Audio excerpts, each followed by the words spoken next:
2015 ஜனவரி 27 இந்த கச்சத்தீவு விவகாரம் தொடர்பாக ஒரு கடிதம் எழுதும். அதை பத்தி பாஜகவினர் பேச மாட்டாங்க அப்படின்னு சொல்லி முன்னாள் மத்திய அமைச்சர் பாசிதம்பரம் சொல்லியிருக்காரு. ஆனா இந்த விவகாரத்தை வந்து ப்ராப்பரா சென்சிட்டிவா ஹேண்டில் பண்ணலைன்னா அங்க இருக்கிற தமிழர்களுக்கு பிரச்சனை வருங்கிறத ஒரு முன்னெச்சரிக்கை எதுவுமே இல்லாம இந்த விவகாரத்தை கையில் எடுத்து வேற சில சிக்கல்களை கொண்டு வந்து விடுவாங்க அப்படிங்கிற ஒரு குற்றச்சாட்டு யாருங்கண்ணா பாசிதம்பரம் சொல்லி இது சென்சிட்டிவா தானே ஹேண்டில் பண்றோம். 1974 இன்சென்சிட்டிவா ஹேண்டில் பண்ணது யாரு? இவங்க கட்சி அம்மையார் இந்திரா காந்தி அன்னைக்கு இன்சென்சிட்டிவா ஹேண்டில் பண்ணிட்டு இன்னைக்கு சென்சிட்டிவ் பத்தி காங்கிரஸ் பேசுவதற்கு எந்தவித அடிப்படை தார்மீக உரிமை இல்லை என்பது எங்களுடைய கருத்து. அன்னைக்கு நீங்க இதே சென்சிட்டிவா ஹேண்டில் பண்ணல. அன்னைக்கு எதற்கு இந்தியாவுடைய எல்லை பகுதியை சுருக்குனீங்க? எதற்கு தாரை வார்த்தீங்க? அன்னைக்கு நீங்க எதுவுமே எல்லாம் இன்சென்சிட்டிவா கொடுப்பீங்க. நீ கேள்வி கேட்டாலும் கூட அது இன்சென்சிட்டிவா. அதனால மரியாதைக்குரிய ப. சிதம்பரம் அவர்களுக்கும் தெரியும், கச்சத்தீவை பொறுத்தவரை காங்கிரஸ் மாபெரும் துரோகம் செய்திருக்கிறது. அவங்க என்னதான் தம்மா தும்மான்னு குதிச்சாலும் கூட தமிழக மக்கள் அவர்களை விடப் போவது கிடையாது. 2015 வெளியுறவுத்துறை அமைச்சகம் கொடுத்த தகவலுக்கும் இப்ப சொல்ற தகவலுக்கும் முரண்பாடு இருக்கு. நேத்து பத்திரிகையாளர் சந்திப்புல பேசணுங்கன்னா, அன்னைக்கு மத்திய அரசு சொன்ன தகவல் படி பொது வெளியில டாக்குமெண்டேஷன் இல்லை.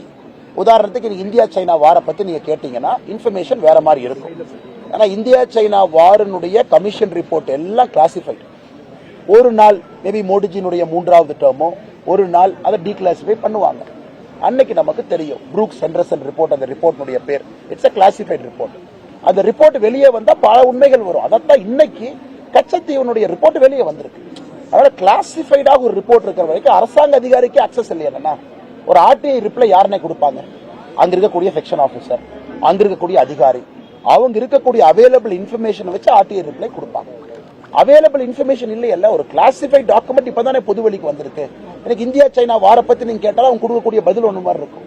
ஆனா அந்த ப்ரூக்ஸ் ஹெண்டர்சன் ரிப்போர்ட் அதை முழுமையாக டீக்ளாசிஃபை பண்ணி வெளியே கொண்டு வந்தீங்கன்னா 5 ஆண்டுகளோ 10 ஆண்டுகளோ எப்போது வந்தாலும் கூட அன்னைக்கு இதே கேள்வி நீங்க கேட்கத்தான் போறீங்க. அதனால கிளாசிஃபைட் பொது வெளியில இருக்கக்கூடிய இன்ஃபர்மேஷனை தான் ஆர்டிஐல அவங்க கொடுக்கறாங்க. ஆர்டிஐ பொறுத்தவரைக்கும் இன்னொன்னு புரிஞ்சுக்கணும்,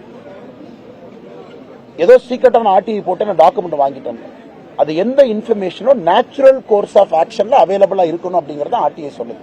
நேச்சுரலாவே அந்த இன்ஃபர்மேஷன் அவைலபிளா இருக்கணும், தடுக்க கூடாது. அதை ஆர்டிஐ மூலமா ஸ்பெசிபிக்கா கேட்கறீங்க. அன்னைக்கு இந்த ரிப்போர்ட் யாருக்கு அக்சஸ் இல்லாத பொழுது, ஏன்னா அதுலயே சொல்லியிருக்காங்களே, இந்திரா காந்தி அவர்களுக்கு, கருணாநிதி அவர்களுக்கு, ஒரே ஒரு அமைச்சர்களுக்கு மட்டும்தான் இது தெரியும். இந்த டிஸ்கஷனை வேற யாருக்கும் தெரியாது. அப்படி இருக்கும்போது எப்படிங்க நான் பொதுவெளி 2015 சொல்லுவாங்க? சார் அதை வந்து இங்க பாருங்க sir, nobody is playing politics, we are not playing politics. கச்சத்தீவை பொறுத்த வரைக்கும் நாம புரிஞ்சுக்கணும், இன்னைக்கு certain documents have come to the table to the public eye. So public is aware, oh this is what it is. Now to solve the Indian fishermen issue there, I don't think we have a better recourse. Either Article 6 has to be brought back, where Indian fishermen should be allowed to Kachativu, fish and come back. Nobody can be allowed to stay in the night. That is the original Article 6. Or Kachativu should come back, so that India's boundary is again going back to the original pre-1974 boundary. இந்த ரெண்டு solution தான் இருக்கு. அதற்கு தான் ஜெய்சங்கர் அவர்கள் மரியாதைக்குரிய வெளியுறவுத்துறை அமைச்சர் சொன்னாங்க, all options on the table. அவர் சொன்ன பிறகு எப்படி நம்ம ப்ரீஎம்ப்ட் பண்ண முடியும்? I am just a karyakarta of a political party. So I cannot speak the external affairs minister's language. So இன்னைக்கு all options are on the table. எதுக்குன்னா இந்திய எல்லையில் இருக்கக்கூடிய தமிழக பிஷர்மேனுடைய பிரச்சனையை தீர்ப்பதற்கு மத்திய அரசு எல்லா கோணத்திலையும் அணுகுறாங்க.